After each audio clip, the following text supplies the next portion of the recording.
Hey everyone, and welcome to this deep dive. We've got something special lined up for you guys this time around. Oh, absolutely. We're cracking open The Art of War, Sun Tzu's masterpiece. Yeah, a classic. A text so legendary. They say it's practically a cheat code for, well, for strategists. It's true. Even today. Yeah, it's had a global impact, really. Oh, for sure. Influencing not just military thinking, but Right. business tactics, Yeah. even personal development.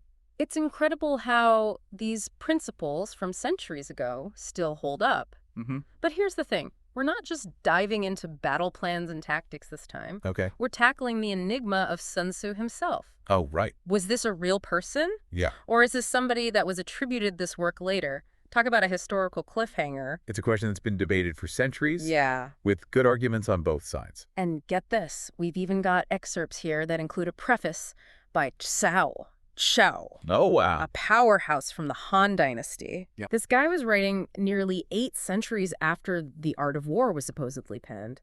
Talk about a glowing review from a historical heavyweight. Yeah, Zhao was a brilliant strategist himself. Oh, yeah, he was. So his admiration really speaks volumes. He knew what he was talking about. He did. Yeah, this is not somebody who just threw around empty praise. Right. He even calls Sun Tzu's work the profoundest of them all. Yeah. And what's really fascinating is that Cao Cao credits Sun Tzu's teachings with his own military success. Oh, wow.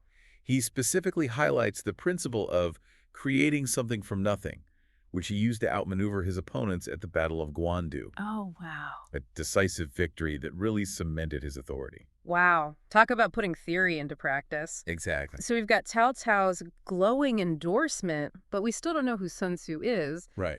Was this a real military genius, lost to sands of time? Right. Or just a convenient name that was used later? Well, the historical record's pretty murky. Oh, really? Yeah, the Tzuan, a major chronicle from Sun Tzu's supposed era, makes no mention of him at all. That's interesting. Yeah. You'd think that somebody like this would have left a mark You would think so. on the historical record. Now, that being said, this doesn't necessarily disprove Sun Tzu's existence. Right.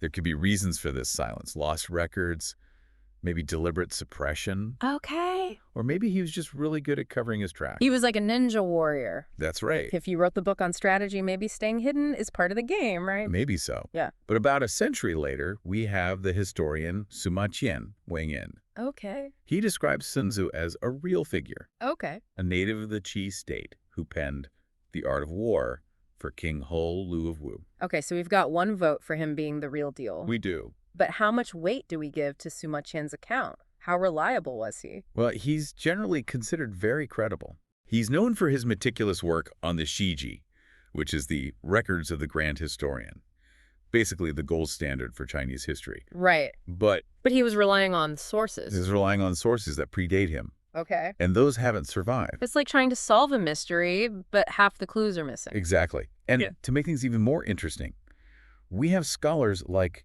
Ye Shuis, who believed that Sun Tzu's name might have been a later invention, Okay. perhaps to give the text more authority. So we've got conflicting accounts, missing pieces of the puzzle. It's like a historical whodunit. It really is. So where do we go from here? Well, it's a debate that might never be definitively settled. Right. What we can do is look at the evidence, consider the different arguments, and, perhaps enjoy the mystery itself. Okay. It's like we're trying to catch a ghost. Yeah. But even if his true identity remains a mystery, Yeah. you can't deny the impact of The Art of War. Absolutely not. I mean, these strategies have resonated across cultures for centuries. They have. There's something universal about them. For sure. Don't you think? There is. Okay, so let's dive into the wisdom of The Art of War itself. No. One of the things that jumped out at me was this whole concept of moral law. This Yeah. idea of a shared purpose and unity. Right. It seems kind of counterintuitive. It is interesting, isn't it? Yeah, in a text that's about warfare. You would think You'd think. that warfare would be all about... Like the opposite of that. Exactly. Yeah. Yeah. But at a time when other thinkers were emphasizing peace Right. and harmony with nature, Mm-hmm. Sun Tzu presents this compelling case Right. for strategic use of force. So he's not advocating for war as the first solution, No. but more like a last resort. That's right. The art of war is more about how to avoid these long, protracted conflicts altogether. It is. Yeah, it's interesting. The most effective victories, he says, are won before the battle even begins. Through careful planning, anticipating your opponent's moves, and maneuvering them into a position where they have no choice but to yield. It's like that old saying, the greatest victory is that which requires no battle. Exactly. But it seems strange To to exist. have that in a text about warfare. Right. It speaks to his deep understanding of strategy. Yeah. War is inherently costly, disruptive, Right. and he encouraged rulers and generals to exhaust all other avenues before resorting to it. That makes sense. Yeah. So moral law kind of fits into this. It does. Because it ensures everyone's on the same page. Yeah. If you have the shared purpose, then I you see. can make a quicker, more decisive victory, Yeah. more likely to get that. It's that unified front, Right. that shared sense of purpose, Right. which is so much more powerful than just a Right. divided force, Even if they've got even if they have superior numbers. greater numbers. Yeah. That's right. It reminds me of a sports team. Okay. Like if everybody believes in the coach, believes in each other, Mm-hmm. they're much more likely to win, In even some under sense. pressure. That's a great analogy. Yeah. And that's really at the heart of moral law, this idea of aligning yourself with something that's larger than yourself. Hmm. He believed that was absolutely essential for victory. But this is something that you could apply to Absolutely. anything. It has implications Yeah. that go far beyond just the A battlefield. company or even just like your group of friends. That's right. If everybody's really believes in the goal, And they're all pulling in the same direction. then you can get a lot more done. Absolutely. And Sun Tzu doesn't just talk about these grand theories. He Mhm. gives you really good, He does. like memorable quotes and stuff. Yeah, like appear weak when you are strong and strong when you are weak. Yeah, that's one of my favorites. Yeah. It's all about deception. Yeah. Keeping your opponent guessing Mhm. what are they going to do next. He understood the power of psychology in warfare. Psychology is a big part of it. Sometimes creating the illusion of weakness can be your greatest strength Right, because it lulls your opponent into a false sense of security. right. And then on the flip side, projecting an image of strength when you're vulnerable Yeah. can deter aggression. It's like playing poker. Exactly. You don't want to show your opponent your hand right away. That's right. You want to keep them guessing. Keep them guessing. Now, speaking of strategic moves, this guy had a lot to say about espionage. He did. Yeah. As a whole chapter. A whole chapter. About it. Yeah, he saw it as an absolutely essential part of warfare. Wow, it's like something out of a spy thriller. It is.